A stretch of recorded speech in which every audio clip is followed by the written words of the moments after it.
The day my parents handed my sister the keys, they didn't even look at me. Rent somewhere, my mother said, like she was suggesting coffee, not rewriting my entire future. I smiled. I nodded. I swallowed everything burning inside my chest. My name is Savannah Pierce, and I learned something that day I will never forget. Love in my family was always conditional, and I was never the condition worth choosing. We were standing in front of a brand new suburban house, balloons tied to the mailbox, my sister Claire glowing, like she had earned it. But I knew the truth. The down payment, the furniture, even the closing costs, every dollar came from my parents. They called it support. I called it favoritism dressed in polite language. When I asked, carefully, quietly, what about me, my father didn't hesitate. You're independent, Savannah. You'll figure it out. Independent. It sounded like a compliment. It felt like abandonment. That night, I went back to my tiny apartment, sat on the floor, and opened my savings account. Every overtime shift, every sacrifice, every dollar stared back at me. And instead of breaking, I made a decision. I wouldn't ask them for anything ever again. I would build something they couldn't take credit for. I didn't sleep that night. Not because I was upset, because something inside me had shifted, quietly but permanently. I stopped wanting their approval. I started wanting control. The next morning, I called a real estate agent with a voice so steady it surprised even me. I didn't tell her my story. I didn't need sympathy. I needed numbers, listings, possibilities. Within hours, I was touring places most people overlooked, small, worn, slightly neglected properties that felt more honest than anything my parents had ever given. The first house I bought wasn't beautiful. The floors creaked, the paint peeled, and the kitchen smelled faintly like time had forgotten it. But it was mine. Entirely mine. I remember signing the papers, my hand trembling, not with fear, but with something sharper. Ownership. Independence. Power. While my sister posted smiling photos in her perfect home, I spent nights scrubbing floors, watching tutorials, learning everything from plumbing basics to negotiation tactics. It wasn't glamorous. It was exhausting. But every improvement I made added value, real, measurable value. Months later, I sold that first property for a profit. Not a miracle. Not luck. Proof. And standing there with that check in my hand, I realized something dangerous. I was just getting started. I didn't celebrate the profit. I reinvested it. That became my rule. No distractions, no rewards, no looking back. Every dollar had a purpose, and that purpose was growth. I bought another property, then another, each one slightly better. Each deal a little sharper. I learned how to read people the way others read contracts. I stopped hesitating. I stopped doubting. Meanwhile, my family stayed exactly the same. My sister Claire still posted curated happiness online. My parents still praised her like she was the blueprint for success. They never asked what I was doing. Not once. At first it stung. Then it became fuel. I built quietly. No announcements. No validation. Just results. Years passed, and my portfolio grew into something I never imagined. Multiple properties, steady income, a system that worked even when I slept. I wasn't surviving anymore. I was operating. Then came the call. My father's name flashed on my screen after months of silence. I almost didn't answer. Savannah, he said, his voice unusually careful. We were thinking, maybe it's time you come back home. We need to talk. Need. Not want. Need. And for the first time in my life, I heard something I had never heard from him before. Uncertainty. I didn't go home immediately. I made him wait. Not out of spite. Out of clarity. For years, I had been the one waiting for scraps of attention, for acknowledgement, for a place at their table that never felt like mine. Now, for the first time, the roles had shifted. When I finally drove up to that same house, the one they had gifted Claire, it looked smaller than I remembered. Less impressive. Almost fragile.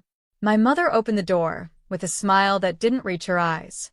My father stood behind her, hands clasped like he was negotiating something invisible. And Claire, she avoided looking at me entirely. That's when I knew. This wasn't a reunion. This was a problem. We sat in the living room, the same place they had once celebrated her success, and my father cleared his throat. "We're in a bit of a situation," he admitted, choosing his words carefully, like stepping around broken glass. "Debt. Bad investments. A mortgage they couldn't keep up with." And then he said it. "We thought maybe you could help." Help. The word hung in the air like a test. And I realized something in that moment. They finally saw my value, but not my worth. I let the silence stretch longer than it was comfortable. Not to punish them, though a part of me wanted to, but to understand exactly what they were asking without dressing it up as something softer. My father shifted in his seat. My mother kept smoothing imaginary wrinkles from her dress, and Claire stared at her hands like answers might appear there. "How much?" I asked finally. The number he said didn't shock me. What shocked me was how casually he said it, like I was still the daughter who would bend without question. Like nothing had changed. I leaned back, studying them the way I now studied every deal, carefully, objectively, without emotion clouding judgment. "What exactly are you offering in return?" I asked. That's when my mother frowned. "Savannah, this is family." "No." This was business. And they had just made that clear. Claire finally looked up, her voice tight. "We wouldn't ask if it wasn't serious." I believed her. I just didn't care in the way they expected me to, because something had shifted in me long before this moment. I wasn't the girl who needed them anymore. And if they wanted something from me now, they were going to have to earn it. I stood up slowly, letting the weight of my decisions settle before I spoke. "I can help," I said, and 3 sets of eyes lifted with instant relief. But not like this. Confusion replaced gratitude almost immediately. "I don't give money," I continued. "I invest." My father's expression tightened. "Savannah, this is your family's home." "No," I corrected gently. "It's an asset you can't afford."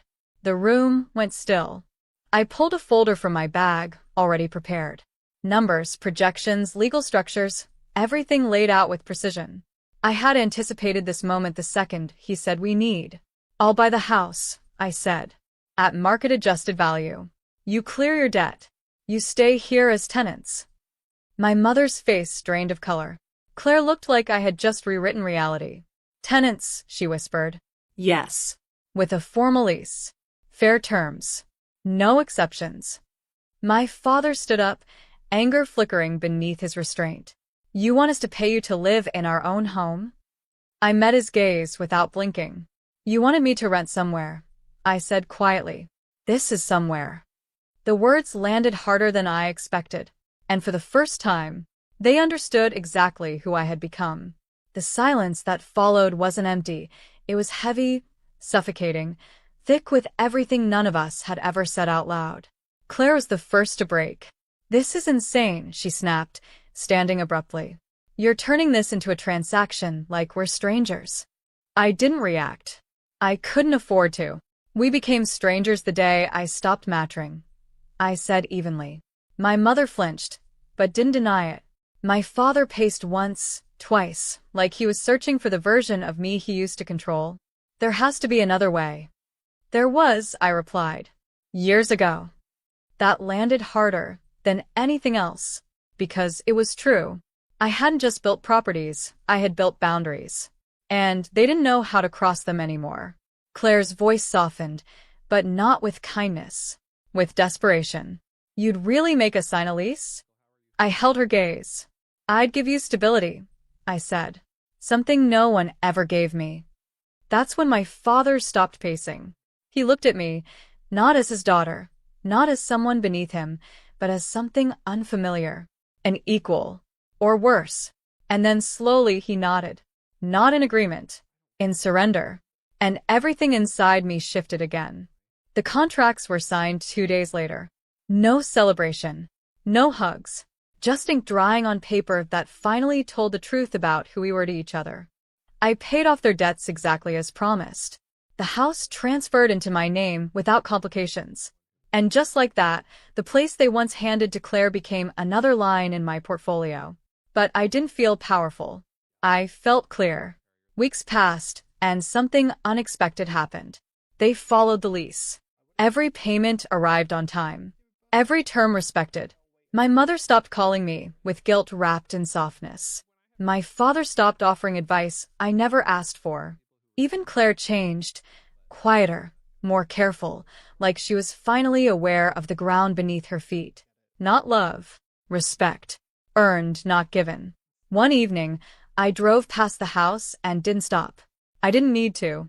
There was nothing left there for me to claim, because I had already taken back everything that mattered. My worth, my voice, my future. They once told me to rent somewhere like I didn't belong. So I built a world where I owned every space I stood in. And when my father asked me, months later, which house is yours now? I smiled. All of them.